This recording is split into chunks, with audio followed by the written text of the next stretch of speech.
Pilha de Gibis.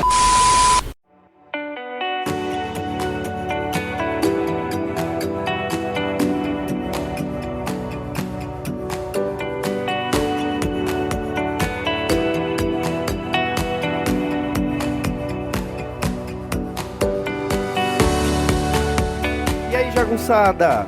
Bem-vindos a mais uma edição do Pilha de Bis, o podcast semanal do Arte Final. Acesse lá www.artefinalhq.com.br para ouvir todos os episódios do Pilha de Bis, do Avante Vingadores, do Pilha do Aranha, dos Sete Jagunços e do Omniverso. Nossos episódios também estão no YouTube, na Aurelo, no Spotify, no Deezer, no Apple Podcasts, no Amazon Music e no seu agregador de podcast favorito.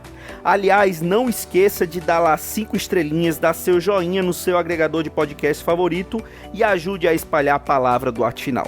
E para isso, vem falar de bis com a gente nas nossas redes sociais. No Twitter, no Instagram e no YouTube é @artefinalhq. E não esquece também de se inscrever no nosso canal do YouTube. Tá querendo comprar seu gibizinho na Amazon? Você compra através do link que tá lá no nosso site. E você também pode ajudar a manter o nosso trabalho mandando um Pix de qualquer valor para artefinalhq@gmail.com. E vamos pro episódio de hoje. Eu sou o Marcos e comigo hoje está Maurício Dantas. Indefectivelmente, né? Diferente de uns e outros por aí. Pois é, e é de você que estamos falando, o professor doutor Anderson Vieira. Fica enchendo o saco e quando é na hora de gravar, misteriosamente para de receber mensagem, para de responder mensagem, né? Bota a culpa na esposa. Pior, bota a culpa nos filhos. O né? menino não sabe nem falar ainda direito. É aquela coisa, né? Onde tem menino e cachorro, ninguém leva a culpa, né? Fiz isso muito com meu cachorro. Infelizmente não tive filho pra fazer também. Mas agora você coloca a culpa no neto. Eu sei disso. Boa. Não nego nem confirmo. Olha aí, estamos de olho. Então vamos lá, Maurício Dantas, o que você leu esses dias? Então, é com pesar que eu digo que infelizmente não é uma mensalzinha nova, porque tinha tudo para ser uma boa mensalzinha nova, mas fiquei sabendo no número 5 que é uma minissérie em 5 edições, que é o volume mais recente de Uncanny Avengers, né? Os Fabulosos Vingadores aí, mais uma vez escrito pelo Gary Duggan, com a arte do Javier Garrón. O Gary Duggan não dispensa apresentações, né? A gente fala dele aí, inclusive desde esse primeiro volume do Fabulosos Vingadores dele, que ele salvou o título do Jason Aaron, né? Que fez aquela bostada toda lá com um caça daí que ainda sabia desenhar um pouquinho. E o Javier Garrón estava desenhando ali os Vingadores do Jason Aaron. Olha, o Aaron de novo. Não foi o Aaron que estava no Fabulosos Vingadores, não. Foi o Rick Remender. Ih, toma Pois é, vocês falando aí Jason Aaron, ué.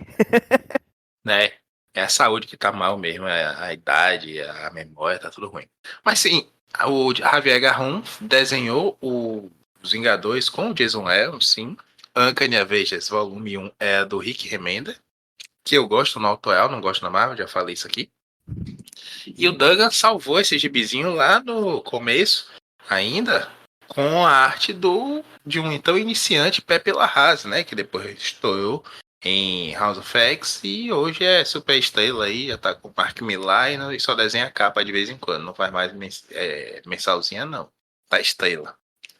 E esse título novo veio agora nessa parte do Fall of X, né, esse fizinho aí da fase Krakoa, que infelizmente já vai tarde, começou tão bem, como já falou, mas o Hickman não sabia pra que lado ia, e deu no que deu.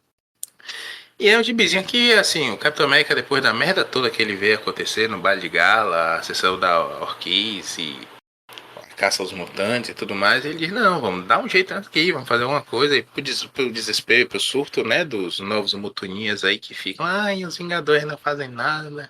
Ele vai e monta de novo o esquadrão de unidade, unificação, não sei como é que ficou aqui no Brasil, você lembra, Marcos, como é que traduziu aqui esse Unity Squad, que mescla os mutantes com os Vingadores? Salvo engano, foi Esquadrão Unidade mesmo, não foi nada muito revolucionário, não. Menos mal, menos mal. E aí a gente tem algumas caras novas na equipe, né? A equipe basicamente é o Capitão, obviamente, com o Deadpool, veja você, né? Quem não podia imaginar que a Duggan ia usar o Deadpool. A gente tem a Vampira no uniforme dos anos 90. A gente tem a Monet, ali revezando entre Monet e aquela outra forma dela, que é a Suplício, né? Não lembro como é que traduziram aqui em português, mas acho que é isso. Penance. É Suplício, Suplício. É. Eu lembro que eu tinha uma namorada que o sobrenome era Simplício, aí chamava ela de Suplício. Aí ficou fácil de lembrar. Aí tem a Psylocke japonesa, né? Porque a Marvel fez essa cagada aí pra acalmar o povo do Twitter que tava reclamando de fetichização e etc e tal. Aí tirou a Betsy Braddock do corpo da Quanon e manteve a Quanon com o nome Psylocke e sumiram com a Betsy Braddock, né? É, grande serviço aí, parabéns, Marvel. E o Mercúrio. O Mercúrio que inclusive tá rolando aí um sentimentozinho com a Monet, né? Esse gibizinho, que é um negócio legal. E basicamente aqui a trama se desenvolve a partir de uma história curta do gibi do Dia do Quadrinho Grátis lá nos Estados Unidos. Em que aparece um novo Capitão Krakoa, não é spoiler mais nessa altura, que é o Ciclope, né? Usando o uniforme lá que o Forge criou do Capitão Krakoa. E aparece um novo Capitão Krakoa que rouba, na verdade, a tecnologia e concomitante com o ataque lá, o baile de gala, que ferrou tudo e começou a queda aí do X. Ele ataca a capital dos Estados Unidos, ataca Washington e causa um aumento aí do sentimento antimutante, com tudo que a Orquis quer, enfim. E a gente vai ver aqui a caçada a esse novo Capitão Krakoa, né? Uma equipe de mutantes que ele monta ali com o Blob, com os irmãos Fenris e outros mutantes, né? Uma nova irmandade de mutantes malignos aí, que é que essa equipe de Vingadores vai caçar. Com uma ajuda aqui ali do Tony Stark, do Rei do Crime, que eles estão lá em outros títulos, né? Aparecendo aí, o Stark no próprio título, o Rei do Crime está aparecendo ali pelos Vingadores também. E tá bem amarrado, tá dentro do que tá acontecendo aí nesse Fall of X. O Doug é um dos arquitetos disso, né? Então tá bem ligadinho ali com os outros títulos. Inclusive com Vingadores, o que é que tá acontecendo no resto do universo Marvel. É bem legal esse gibizinho. Agora foi só essa missão mesmo, só esse arco em 5 partes. Começou a ser publicado em agosto lá fora e acabou agora, no final do ano, novembro para dezembro. A gente vai ter aí a revelação de que é o Capitão Krakoa. Não vou contar aqui o spoiler para vocês depois não me matarem. Quem quiser perguntar lá no Twitter.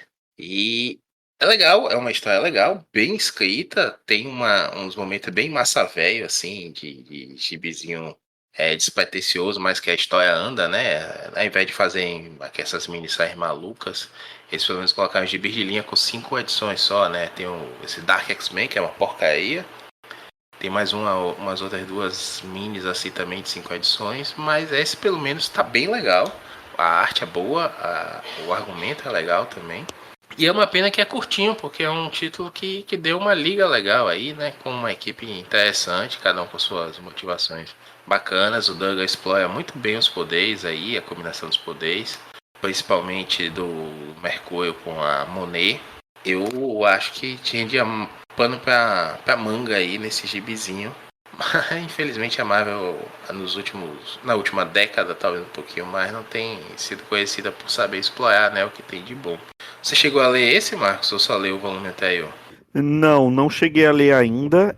Eu meio que tô acompanhando esses gibis dos X-Men conforme a Panini tá publicando. Então, o último que eu li de X-Men foi justamente a primeira parte do Sins of Sinister, né? Dos Pecados de Sinistro, que a Panini começou a publicar aqui agora na edição 65 da mensal dos X-Men, né? Pego uma coisa ou outra. Eu peguei a primeira edição do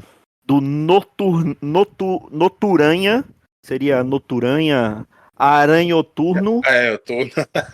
alguma coisa assim, né? O Noturno com o uniforme do Homem-Aranha, que Nossa, que quando. ideia bosta, viu, bicho? Cara, eu não vou me estender, porque eu quero falar da minissérie completa. Eu acho que já tá finalizando, né, Maurício? Essa também?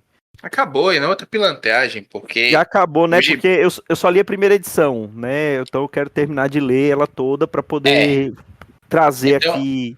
sem spoiler, só que todo mundo já sabe, ela acaba fazendo link para aquela X-Men Blue. E ó, Blue, porque tem o Noturno e a Mística, aquela revelação, né? Que Todo mundo já bacana. sabe, todo mundo já deu essa lacrada aí. que a mãe da Mística ou a mãe do Noturno é a Sina e o pai do Noturno é a Mística. E que ela enrolou ele para prometer que é o Azazel, que é o pai, porque ela se transformou nele, usou os genes mutantes dele para para empanhar a Sina. É um negócio, mas foi o Claremont que pensou isso lá atrás. Porra, não deixa de ser uma ideia bem cocôzinha, né? Mas os novos mutuninhas estão em festa com isso. Bom, quando terminar de lererê, eu falarei sobre essa minissérie que a Vale, vamos ideia. falar mais mal disso. Não, não confirmo nem nego. Vejamos, mas Que chamou seu eu. advogado. Pois é. Eu li o primeiro volume, que é justamente esse do Remender, né? Que eu lembro que a Panini publicou aqui, tava meio alardeado e assim, eu não gostei. Teve toda aquela reviravolta com o Caveira Vermelha, com o cérebro do professor Xavier e o corpo do massacre, enfim, era uma loucura. Não gostei. Já essa parte essa primeira parte do Dugan escrevendo foi bem bacana, foi bem divertida. Que aí na equipe tinha, além do Mercúrio, que tá agora também, tinha o Deadpool, tinha o Cable, tinha uma Inumana Inumana nova, também. né? Oi? É isso, tinha Inumana, Sinapse. Inclusive Isso, nessa tinha. época, o Mercúrio estavam lembrando que ele agora é inumano, né? Voltou a ser mutante, ninguém fala mais nisso. Porque, né, perceberam que era uma ideia bosta para poder alinhar com o que aconteceu no MCU, e aí eles tinham que boicotar os X-Men e voltaram a fazer o que eles já tinham feito, ou o que sempre foi, né? Já que agora eles não precisam mais boicotar os X-Men, né? Então, ainda não li essa nova minissérie.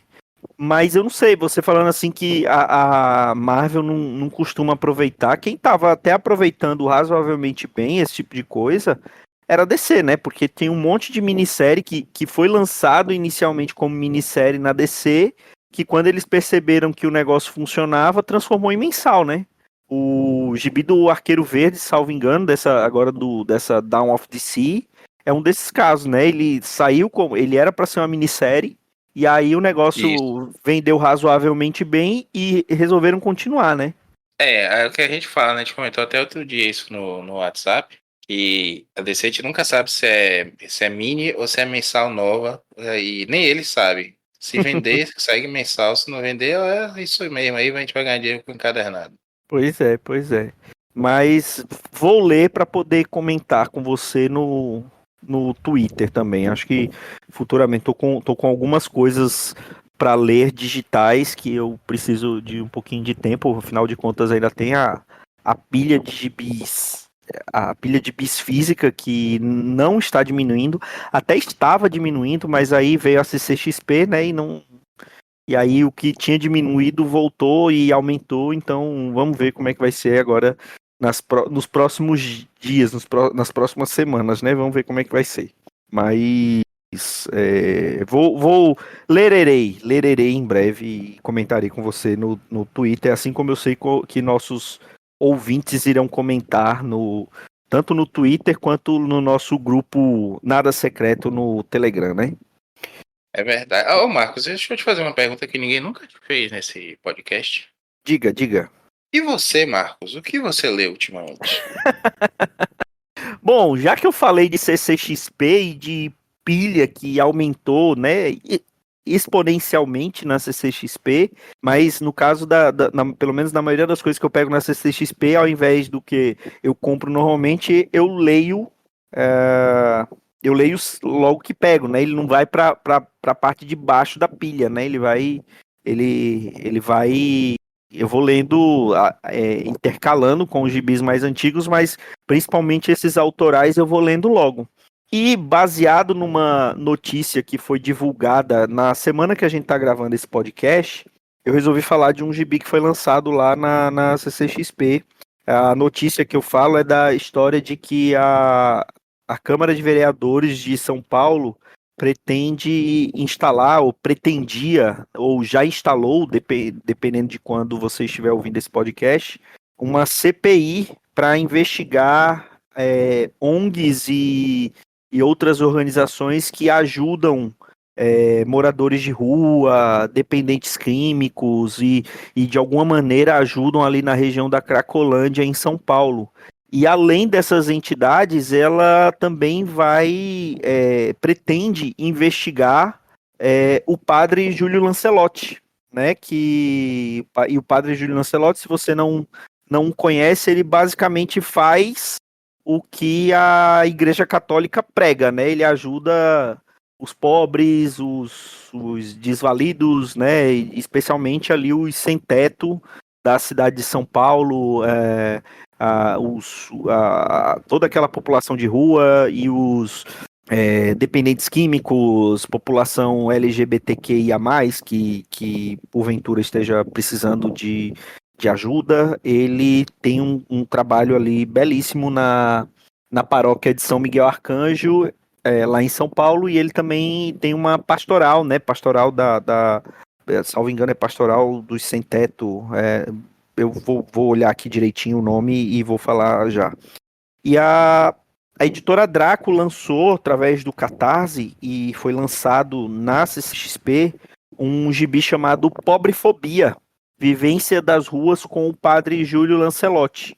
Ele é escrito pelo Rogério Faria e tem desenhos assim de alguns quadrinistas brasileiros, como a Laura Taide, a Lila Cruz, a Luísa Lemos, o Danilo Dias, o Pedro Balduino e o Rafael Salimena.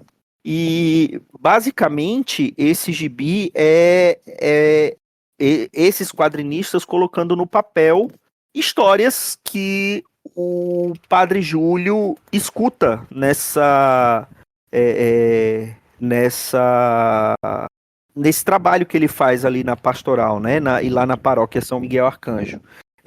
De toda a população que ele ajuda lá, né? Que ele dá comida. Com certeza você já viu ou viu fotos ou leu notícias do Padre Júlio organizando cafés da manhã, organizando distribuição de quentinhas, de marmitas, fazendo aquele trabalho contra aquela arquitetura exclusiva. Não é bem esse nome, né?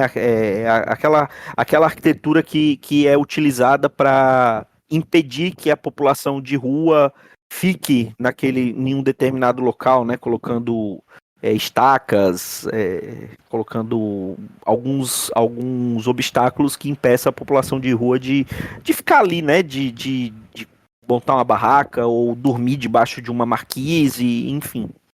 E assim, são relatos assim bem fortes, bem contundentes, assim, né? O Rogério Faria passou alguns dias lá na congregação, né, do padre, acompanhando o trabalho do padre e observando e escutando as histórias das pessoas que estão ali, né? Então, tem a história de uma moradora de rua que tá grávida e tem 2 filhos pequenos que numa situação ela entra numa padaria para comprar um pão para os filhos, só que ela é sem teto, ela vai ali para o centro de São Paulo para pedir, aí tem que acaba enfrentando a guarda municipal, o preconceito de pessoas que acham que ela tá ali porque quer, que ela não tá trabalhando, que ela prefere estar ali na rua e prefere estar ali para não prefere estar naquela situação do que estar trabalhando, e acaba enfrentando o assédio de pessoas ali com os filhos delas, né, principalmente com a filha dela.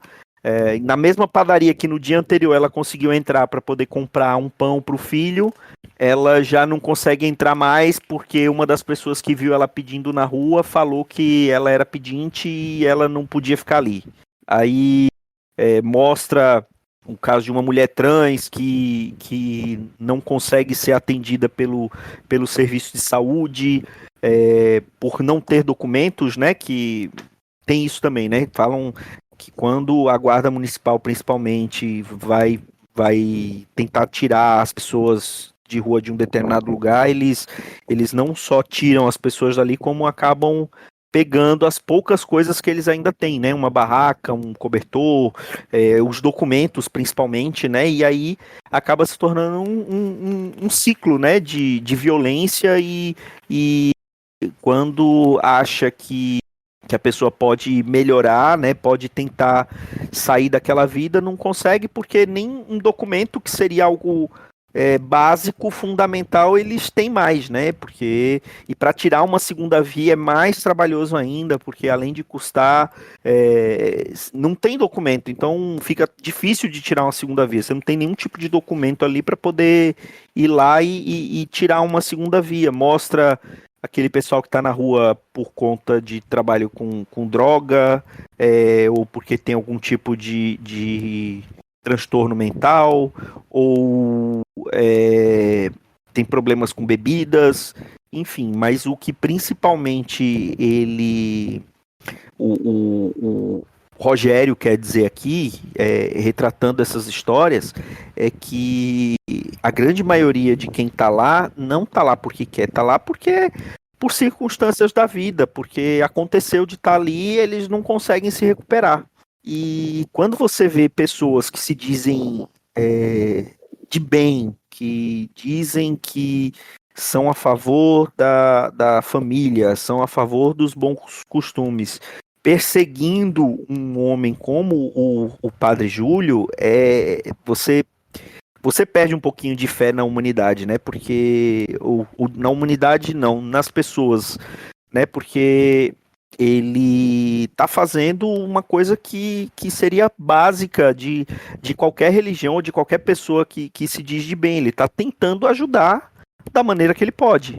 E tem gente que simplesmente não suporta ver ele ajudando pessoas pobres, pessoas que realmente necessitam daquilo, né? Que precisam que realmente precisam de ajuda e eles preferem olhar para o outro lado, fingir que aquelas pessoas não existem, enquanto aquelas pessoas não são úteis, né, para eles de alguma maneira, seja como massa de manobra, seja como, enfim, e, e é justamente isso do título, né? A pobrefobia, que é até um termo que foi abrasileirado, mas que é isso, é um medo do. É a fobia do pobre, o medo do pobre, né? A dificuldade que tem de você conviver com aquela pessoa que tem menos que o mínimo necessário para viver, né? Ela, na verdade, está ali tentando sobreviver, ela não vive, né? Ela está sobrevivendo. E é uma coisa assim que eu tenho notado, aqui em Maceió tem bastante morador de rua, né? Não, eu acho que em toda a cidade média a grande você vê morador de rua, você vê pessoas em situação de rua, mas eu tenho ficado impressionado com quantas vezes, com como aumentou essa população de rua em São Paulo, que eu tenho ido algumas vezes, né? Vou principalmente no final do ano lá na CCXP e ando pela cidade. Eu ando tanto pela periferia como pelo centro da cidade, pelas áreas de classe média alta, e vejo a quantidade de morador de rua e o quanto aumentou essa população ali em São Paulo, né? Principalmente depois da pandemia. E quando tem uma pessoa que está tentando fazer o mínimo para poder ajudar, para dar um pouquinho de dignidade àquelas pessoas e o quanto que perseguem essa pessoa é algo assim que faz você, como eu falei, perder a fé nas pessoas. Você tinha ouvido falar desse gibi? Você conhece o trabalho de algum desses quadrinistas, ou Maurício? Como não é segredo para ninguém que ouve a gente, eu perdi bastante contato nos últimos anos com o gibi nacional. Conheço os nomes, conheço algumas obras do Salimena e tal, mas não conhecia esse gibi. Ouvi falar curiosamente recentemente aí, acho que por conta também da CCXP, alguém comentou de lê-lo no Twitter, mas não li, não adquiri, por esses motivos que eu já expliquei, mas isso é importante. É um tema que não é de agora, né? Se a gente for puxar aí, há muito tempo, Chico Anísio já tinha o personagem que é a política que dizia que tinha horror a pobre. O próprio o Cacatibes, né, de Sai de É, Baixo, que é do nosso tempo também. é O Chico verdade. Anísio dizia que pobre se explodisse, né? Quer que pobre se É, exploda. E o Cacatibes tem horror a pobre, tinha horror a pobre, enfim. Que hoje as pessoas não entendem a, a sutileza da coisa, né? Ele não de uma sociedade, infelizmente, perdoa até hoje. sim. Mas o que nós temos hoje é ainda pior, porque há muito mais esclarecimento, Muito mais muito mais conhecimento, informação, né? muito mais conhecimento das causas que levam as pessoas a ir para aquilo, muito mais conhecimento acerca da dependência química, das questões mentais, né? Os problemas todos que levam as pessoas a se perderem, sair de casa, fugir, às vezes por vergonha da família, por vergonha da família ter vergonha deles e expulsá-los também, enfim, uma série de coisas que a gente não pode julgar, né? Sem conhecer, tantas coisas que a gente não faz nem noção que existam aí. E existe também uma questão aí de classe média, Marcos, que é manter o pobre pobre. Sim. Não lembro quem me disse isso, essa frase não é minha, não, foi algum professor meu que disse. É mais fácil fazer a caridade, você se sentir superior, dando um pouco ali, ó, toma esse coitado aqui, toma esse pão hoje aqui, amanhã você se vira. Do que fazer um trabalho de assistência de verdade, tirar as pessoas da rua, não à toa, a gente vê aí uma galera que é contra não só o Padre Júlio, né, mas como políticas sociais de uma maneira geral, que permitam que essas pessoas mudem de situação. A gente tem aí agora 10 anos, não, ou mais até da questão do Bolsa Família e os filhos, né, as gerações seguintes, tem uma porcentagem muito menor de pessoas que dependem de Bolsa Família do que dependiam antes. Então, a pessoa não deixa ninguém deixa de trabalhar porque tem o dinheiro garantido do governo, como uns e outros aí gostam de dizer, né, panfletear que é esmola do governo. Isso fala com a dignidade humana. Claro que tem gente ruim em tudo quanto é canto, em todas as classes sociais, principalmente no quem tem mais dinheiro. Mas o que a gente vê do trabalho do Padre Júlio Lancelotti, e a forma como ele é perseguido por essa elite, por essas pessoas que não querem ver, né? Querem fechar os olhos. Claro que incomoda, me incomoda, incomoda você. Eu vim em Recife, né? Vocês sabem, eu morei esse tempo todo lá em Recife. Vi o centro de Recife, principalmente nos anos de pandemia, decair demais. Teve a chegada dos refugiados da Venezuela, teve a perda mesmo de renda, né? Durante a pandemia, antes até, com o desgoverno Bolsonaro. E a gente viu isso, agora não adianta a gente só tapar o olho, fingir que não existe, né? Dizer que, tá nisso porque não quer trabalhar, não quer arranjar emprego. Que emprego, gente? A gente tá vendo aí advogado, médico, tanta gente super capacitada tendo que dirigir Uber e fazer outros subempregos. Você imagina uma pessoa que nunca teve uma chance na vida, né? Precisa ajudar mesmo, ser cristão de verdade e fazer a sua parte por eles. Muito bacana você falar disso agora, Marco, porque realmente é uma coisa vergonhosa, nojenta, o que esses deputados, esses vereadores lá de São Paulo estão querendo fazer. Pois é, e assim, conforme a gente está falando aqui, como teve muita gente que se indignou com essa notícia de que eles estavam querendo perseguir o Padre Júlio, tem algumas petições aí pela internet, né, para o pessoal assinar, para parar com essa perseguição. Alguns dos vereadores se disseram enganados, né, que eles foram meio que enrolados pelo autor do pedido de instauração dessa CPI, e muitos já estão tirando o apoio, né? E aí é aquela coisa, a gente não sabe se eles estão sendo honestos com essa história de que foram enganados, de que não sabiam que tinham sido vítimas de fake news, né, para poder apoiar esse projeto, mas o que importa é que a pressão popular está fazendo eles meio que eles tirarem o apoio, né? Então, o pessoal fala assim daquela militância de sofá, né? De você só xingar muito no Twitter, mas a gente sabe que, obviamente, isso não é tudo, isso não vai funcionar em todos os casos, porém, em alguns casos funciona, né?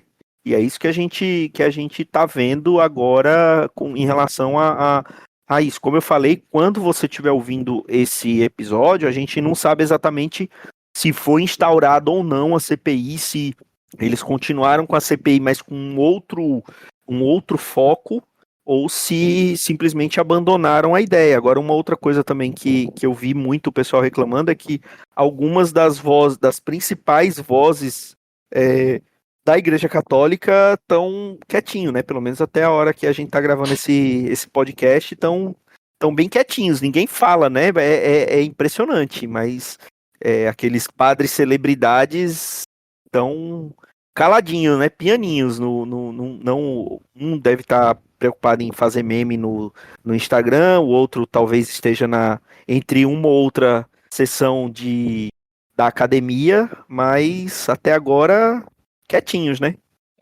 Eu até acho que esses padres famosinhos aí têm um papel importante, sabe, de aproximação, de mudança de visão de igreja, de tudo mais. Não sou religioso, não professo nenhuma religião específica, não, mas entendo a necessidade de religião até como uma necessidade humana e como uma questão cultural também.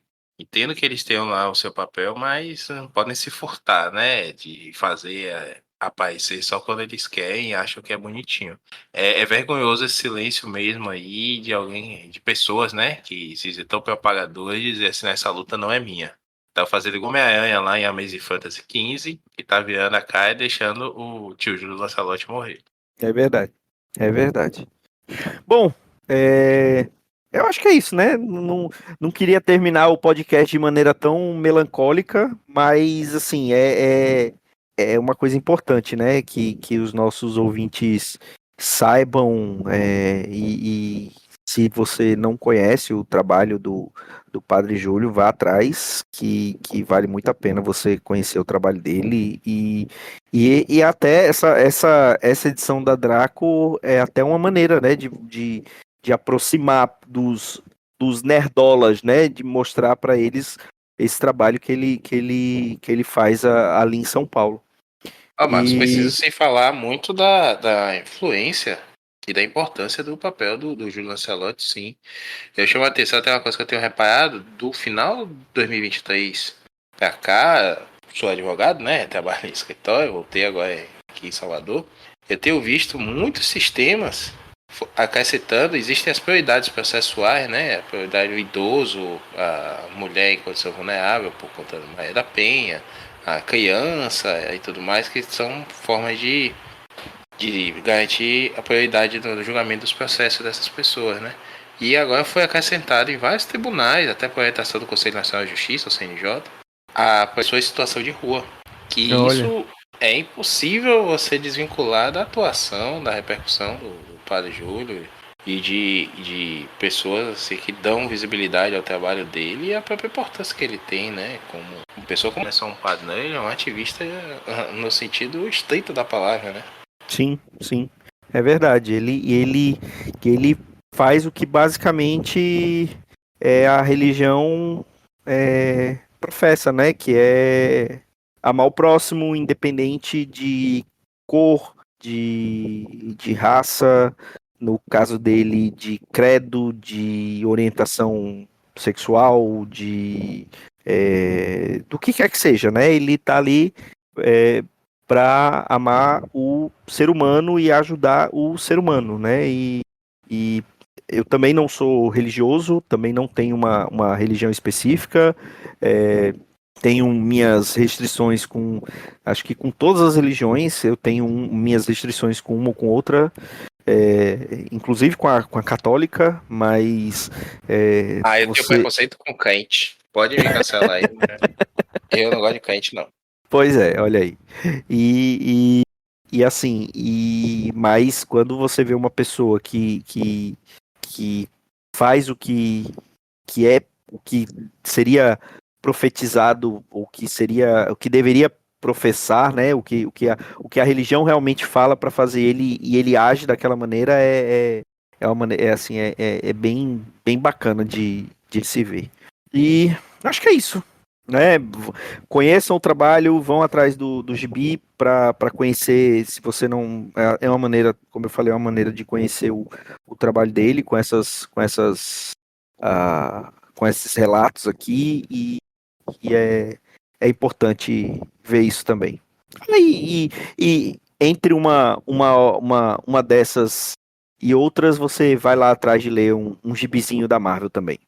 Mas eu sou pilha de gibis antes pra saber qual é o gibi que vocês podem ler com segurança. A gente faz esse trabalho pra vocês. É isso, Maurício Dantas. Foi rapidinho hoje, curtinho, mas eu achei que foi bacana. Assim, pilha de aqui, sociais e editoriais.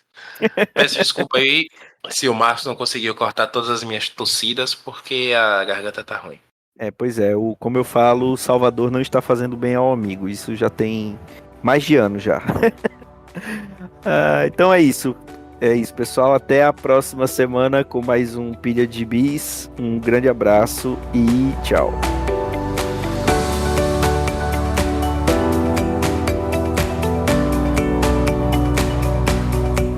Esse foi o Pilha de Gibis, mais um podcast com o selo dos cabras de qualidade do Arte Final. Gostou do que ouviu aqui? Compartilhe e acesse o site, tem muito mais conteúdo de qualidade esperando por você. Vai comprar seus gibis na Amazon?